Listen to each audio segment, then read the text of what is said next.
Hello, welcome to my channel. என்னன்னா, நம்ம சுத்தி என்ன நடக்குன்னு நம்ம தெரிஞ்சுக்க வேண்டியிருக்கு. நம்ம சுத்தி நெறைய விஷயங்கள் நடக்கும். நம்ம அது கேர் பண்ணாம போயிட்டே இருப்போம். இப்போ ஃபார் எக்ஸாம்பிள், எனக்கு நடந்த விஷயத்துல நான் ஒரு விஷயம் சொல்றேன்.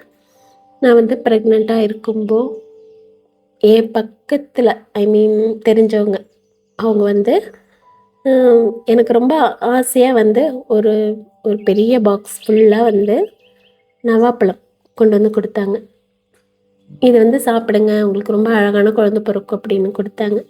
நான் அது 2 டேஸா வச்சுட்டுருந்தேன் யோசிச்சுட்டு. இவ்ளோ டார்க் கலரா இருக்கே! இது சாப்பிடலாமா இல்லையான்ட்டு. இப்போ 2 டேஸ் கழிச்சுட்டு அவங்க திருப்பி கேட்டாங்க. இது அ அந்த நவாப்பழம் குடுத்தேனே சாப்பிட்டீங்களான்னு கேட்டாங்க. இல்ல நான் யோசிச்சுட்டு வச்சுட்டேன். என்னன்னா, இது எந்த நம்ம சாப்பிடலாமா தெரியல. அதனால யோசிச்சுட்டு வச்சிருக்கேன் அப்படின்னு சொல்லிட்டேன். அதுக்கு அவங்க சொன்னாங்க, "ஆமாமா, நான் கன்சீவா இருக்கும்போ அ எங்க வீட்டு பக்கத்துல அந்த மரம் இருந்துச்சு. நான் நெறைய பறிச்சு சாப்பிட்டேன். அதனால என் பாப்பா ரொம்ப டார்க்கா பொறந்துட்டா" அப்படின்னு சொன்னாங்க. ம். அப்ப ஓ!